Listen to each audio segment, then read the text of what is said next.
Alright, what is up guys? We got a little bit of a different video for you guys today. This is going to be it should be interesting, let's say. So, there's been a lot of talk lately about stuff that goes on and it happens and it breaks and it goes bad and it's good sometimes and it's bad sometimes, and that's just the process and we deal with it and we move on.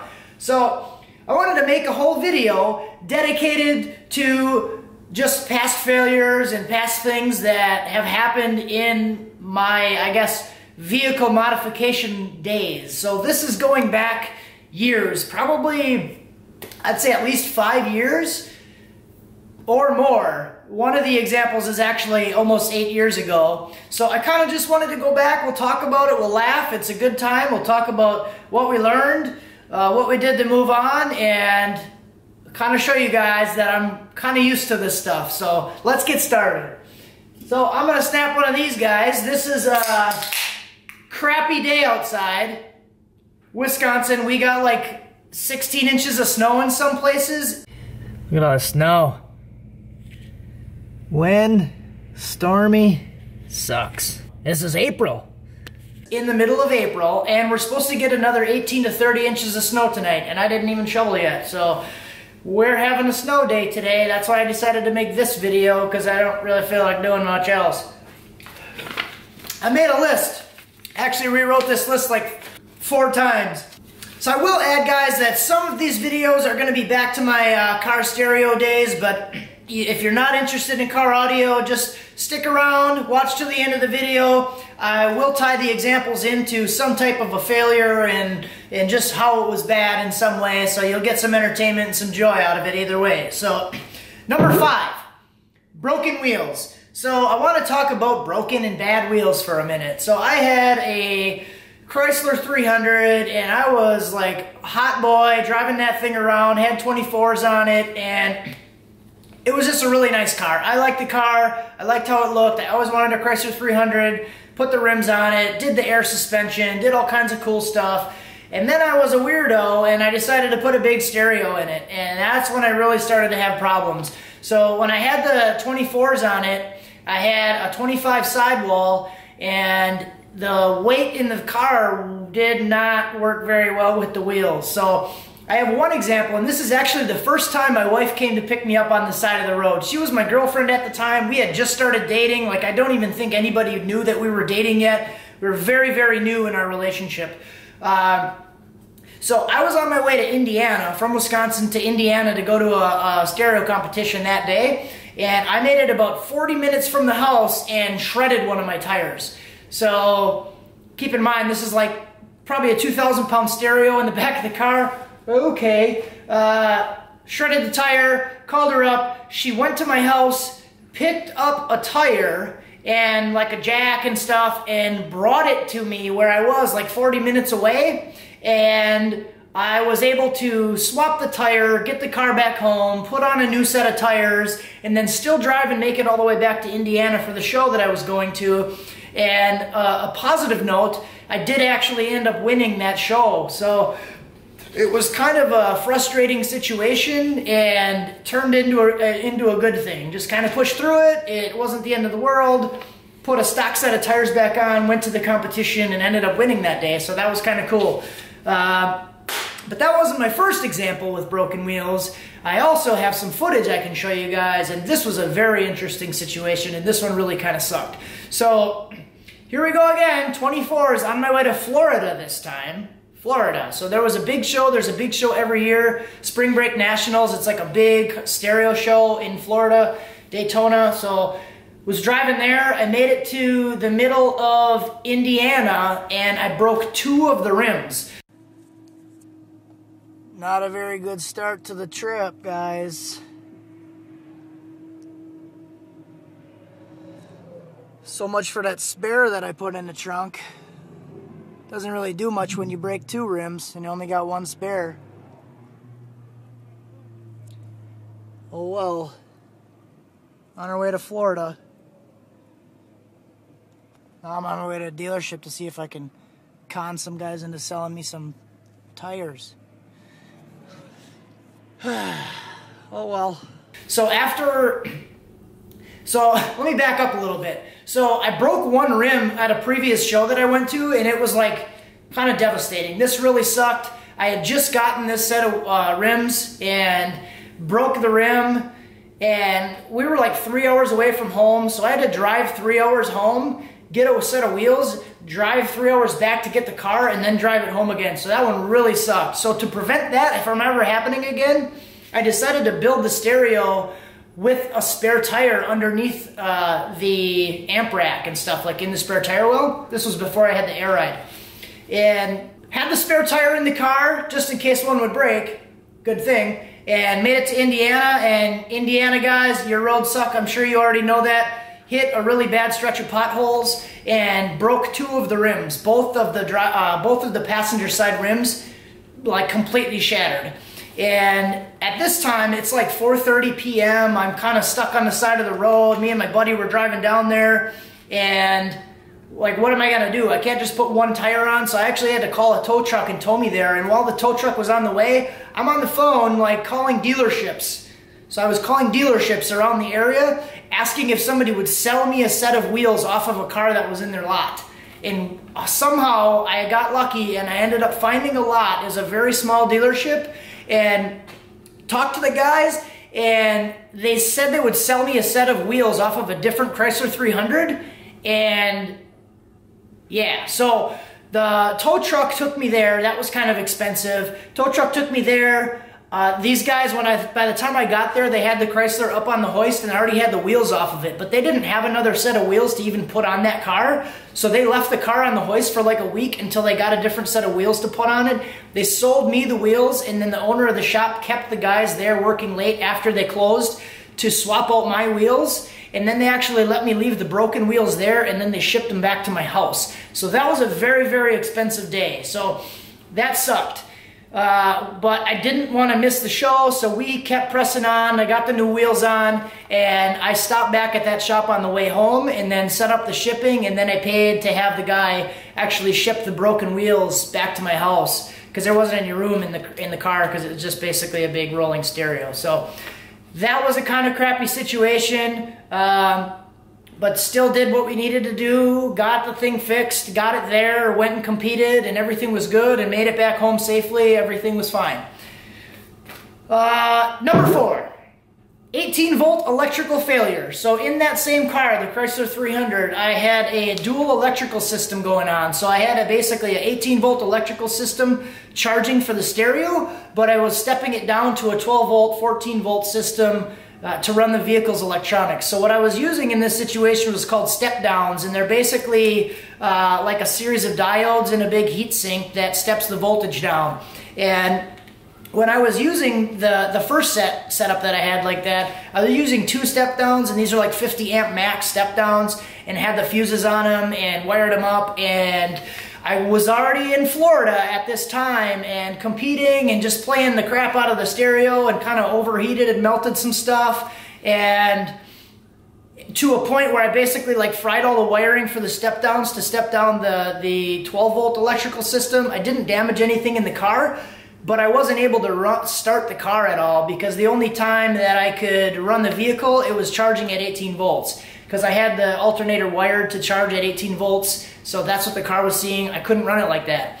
So I couldn't drive the car, but we're stuck in Florida basically. So we're in Daytona Beach, Florida, and a hotel parking lot. So I ended up, luckily we took 2 vehicles down to Florida. So my wife took her car down there with me, and we took 2 cars. So we ended up taking her car to go back to like a Walmart, and we bought a lawnmower battery, one of the little tiny like 12-volt lawnmower batteries.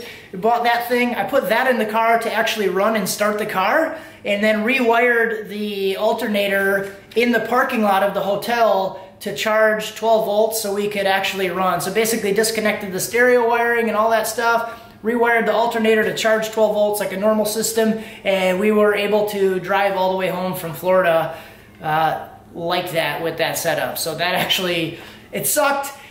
Could have been a lot worse, could have fried the electronics, but again, did what we needed to do, got through it, got it home, fixed it. And then I also setup, learning experience from that. So instead of doing the 2 step downs, I went to 3 step downs and didn't have any other issues after that. So I made a little rack for it. So we have equal length electronics, equal length wiring, and it never overheated, never got hot, never had any other issues with it after that. So another solution to that problem was down the road, I also started switching to a dual alternator setup. So one can charge 18 volts and one can charge 12 volts. So did that in another different vehicle. So yeah.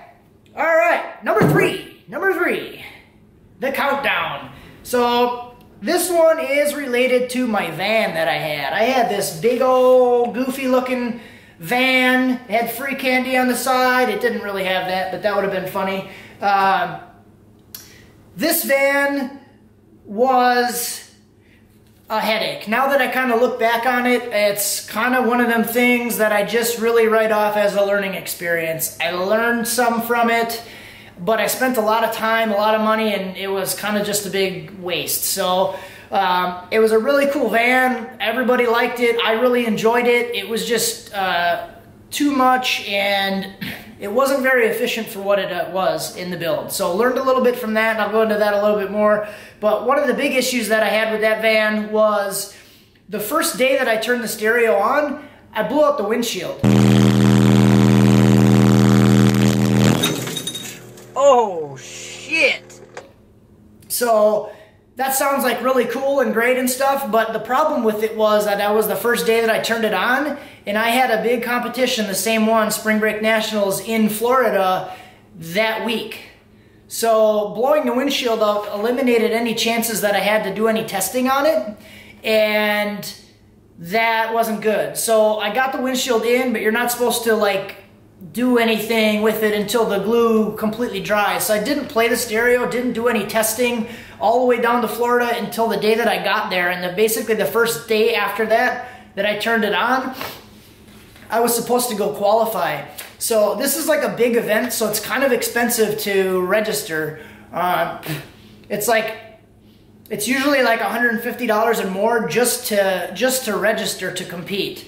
Per class that you're in. So I was in a few different classes. I went there, drove all the way to Florida from Wisconsin, went to go qualify, and I was like 20 seconds into my run, and I'll show a clip here.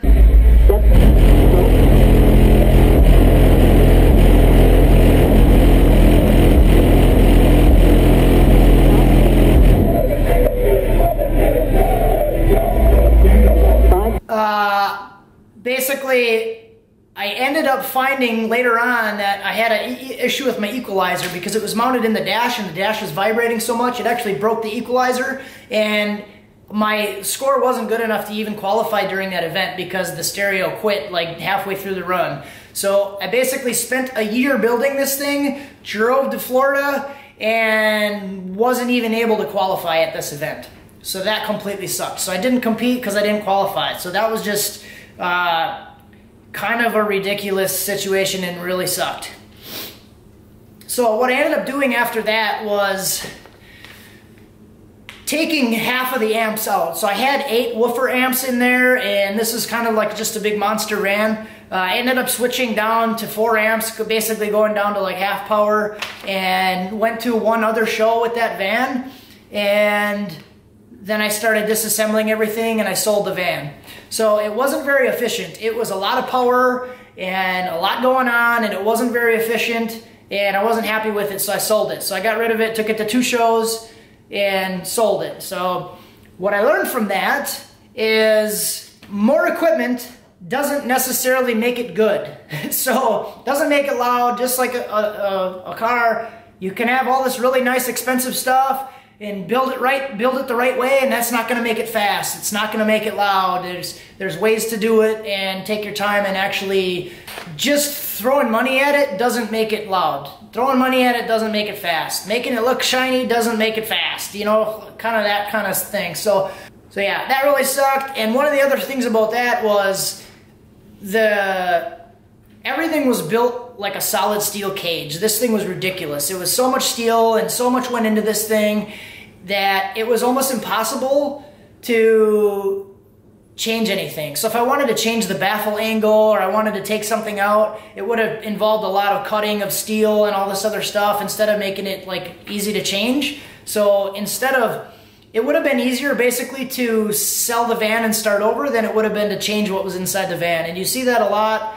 If you've got, those of you that are not familiar, when you get into like big stereo vans like that, a lot of times if guys want to change stuff, they'll end up, it's easier, or they'll say anyways, that it's easier to sell it and start over than it would be to change it, because a lot of time it's built so strong that it would just be crazy. So number 2, my CRX, my Honda CRX. So this is when I really got a deep dive into engines and learning about that and finding out that I actually did have a legitimate interest in doing it. So it ended up being a very, very good thing, because that's what kind of was the segue into where we're at now with doing engine stuff and modifying vehicles the way that I am now. So it was a bad buy. That was one thing. So I bought it originally as a stereo car. I was going to compete with it, and I drove like 2 or 3 hours to go pick it up. By the time I got there, it was kind of not really what the guy said it was. So it was sold as a cranks doesn't start car, and I thought it was going to be something easy, and I didn't know that it was a cranks doesn't start car, but nothing is hooked up, wiring isn't in the car, no seats, no interior, all the parts are in boxes in the back of the car, and everything is finger tight in the engine bay. I didn't know that that was the situation when I got there, but I'm pretty stubborn and usually a little overly ambitious, so I decided to buy it anyways, because I drove two hours to get it, or 3 hours, and I wasn't going to just leave it there. So I basically accepted the challenge at that point and figured it can't be that bad, I'll figure it out. So went through this whole process of getting this thing buttoned up and running over the next, I think it was like 2 months it took me to finally get it running. And mind you, I didn't know anything about engines or how it worked or wiring or what the sensors were or doing all this stuff. So this was like 4 years ago, I think it was, and it was my crash course, we'll say that. So eventually got it running, and it was a lot, and I didn't really realize, and I thought it ran good, it felt like it ran good, but it was smoking a lot. So then I started learning a little bit more about like doing compression tests and doing stuff like that. So I did a compression test on the engine, and it had a hole in one of the pistons. So this was kind of a bummer, because I was just kind of at a point where I was like happy about it, and now it's basically a junk engine. And I had never torn into an engine before at all, so this was pretty involved. Like I replaced the whole bottom end, and I didn't even have the tools really to do it. So I didn't have an engine hoist or didn't have the right stuff. So I ended up dropping the engine out of the bottom of the car using subwoofer cutout circles and dropping it down onto 2 skateboards and rolling it out underneath the car. So that was kind of interesting. I ended up finding a different block that was okay for like $150 or whatever on a Facebook page, and disassembled it, got everything out, put the new one in, put it all back together, and it actually worked, and it ran pretty good. And then I sold it to a local guy around here, and I'm actually still in contact with the guy who owns it now, and he's still driving it, and everything seems like it's good. I think the guy that I sold it to, he put a turbo on it like right away, and then he sold it to another guy, and I think they did a supercharger or something after that. But the reason that it had a hole in the piston was the guy had a Jackson Racing supercharger on it, one of the guys that had it before me, but they had stock injectors in the rail. So I'm thinking that they put the supercharger on it with stock injectors and melted the piston. So crash course, learned a lot, but just ended up selling it because I didn't really feel like working on it anymore after that. So one good thing about that was it totally like eliminated any intimidation that I had about working on an engine or diving into a project like that. So all of that was gone. I felt pretty confident in it, even though I still didn't really know a whole lot. I was more confident to get my hands dirty in that sense and actually work on something. So that led into buying the Nissan that I had, which is number 1 on the list. The Nissan. So this thing was doomed from the beginning. I swear that this thing was terrible. You think this thing is bad? Oh boy. this is nothing compared to the Nissan. So the day that I bought the Nissan, I bought it and kind of beat on it a little bit, went to go test drive it. And it was a really good price though. It was a nice looking truck, kind of a crappy paint job.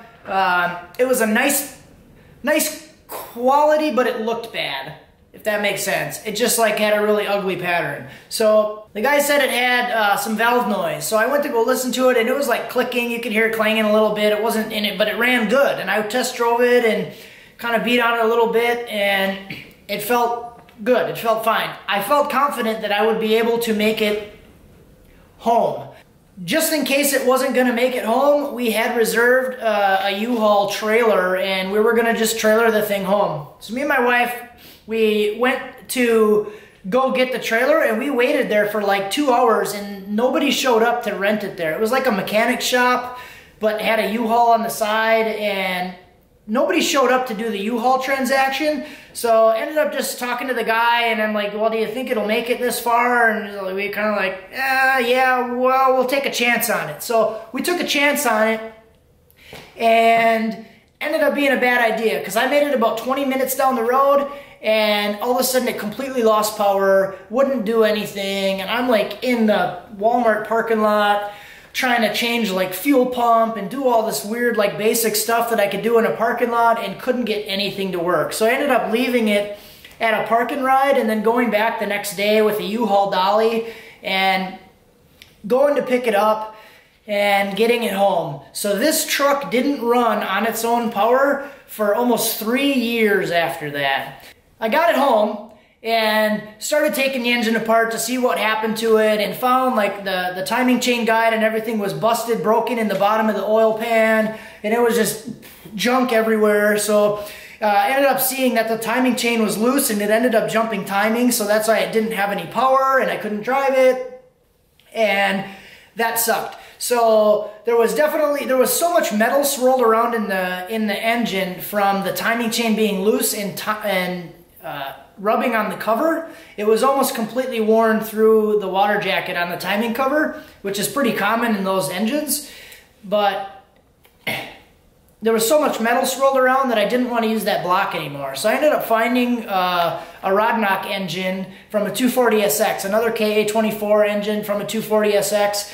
And my knowledge at the time was it's a KA24E engine, it's going to be the same engine, which it wasn't the same engine. So there is a difference between those engines where one has the starter that bolts to the bell housing of the transmission and one has a little ring on the engine block that spaces the starter out, and it's like a completely different starter setup, and the starter engagement on the flywheel is completely different. So I was like putzing around with this after I already put the new parts and everything back inside the engine, and I had like a turbo kit and everything that I bought for this, and I was going to turbo the KA engine and do all this different stuff. And then I realized the starter issue, and it was like the block was different and it just wasn't working. So I ended up saying screw it and just forgot about it. Kind of didn't do anything with it for a while. So that's why this truck ended up sitting for like 3 years, because I just didn't want to do anything with it. I was frustrated with it. So one day I got a bug up my butt and I decided I was going to do a V8 swap. So that's when I bought the small block, the 350 small block, and started to do the swap on that. And that, I would say, was a learning experience. It went pretty well.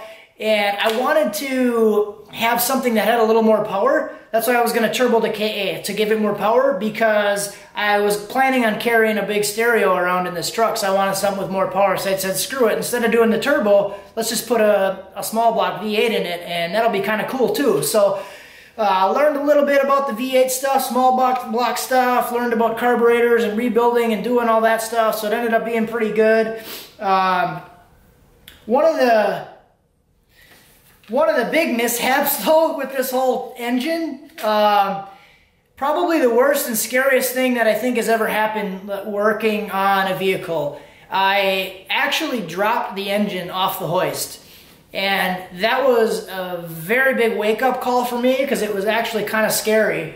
And I actually still have a hole in my ceiling from when my hoist snapped up and it actually put a hole in the ceiling in the garage. So the mounting point that I had on the engine, like what I was lifting with on the chain, it actually snapped and swung the engine down. But it happened in a way that it damaged the transmission, but it didn't damage the engine.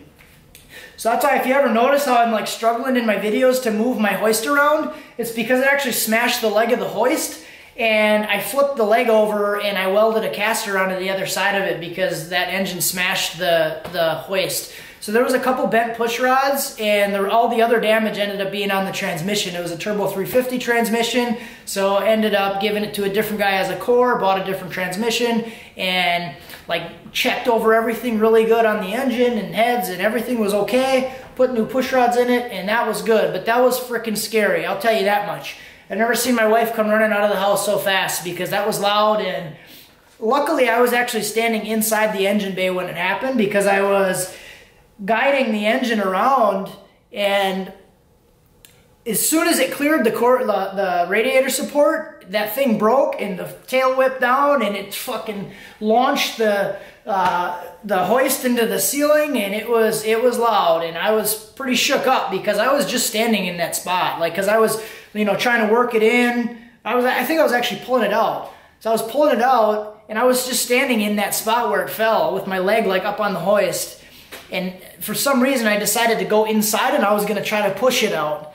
And luckily I did, because it probably would have fell on my leg or my foot or something like that. So big scary deal, and again, learned a lot from that. So now I'm a lot more particular about how I'm hanging stuff on a chain. So I'll always like do 2 chains, because I was actually doing it with like 1 chain in the front, 1 in the back, and which is probably really dumb, which apparently it was. So now I always do 2 chains in the front, 2 in the back, depending on the situation. So learned a lot from that. But with that small block, I will say part of what happened with that engine is kind of where we are at right now with this YouTube channel, because I'm doing a lot more engine stuff now and V8 stuff. And there was a while there when I was working on the CRX and I was working on the Nissan and doing the engine swap, I wasn't making videos at all. I had 1 video on my entire channel of the CRX, and that's like testing the rev limiter, and it's just a short video. So I didn't do anything, didn't show anything with that. I barely showed anything with the whole build of the Nissan, but I did do some kind of smaller clips, like the first start video, the first drive video, stuff like that. And I started to notice over time that those videos they were pretty popular. So that kind of pushed me to want to do more videos like this related with the V8 and engine swap and doing this kind of stuff. So in a way, it kind of like molded me to where I'm at right now with this stuff and showing you guys what I'm showing you now. So just wanted to talk about that. I thought maybe this would be an interesting topic. Hopefully you guys made it this long in the video and it was interesting enough. Let me know what you think. Leave a comment. I would like to do another video like this. I have a couple other ideas, but kind of the history of each vehicle. Maybe it could be different segments or sections. We could do a playlist on it or something like that. Like this vehicle went through these phases, different kind of stuff. So let me know if you'd be interested in that. If not, it's not going to hurt my feelings. Thank you guys for watching this far into the video. Have a good day.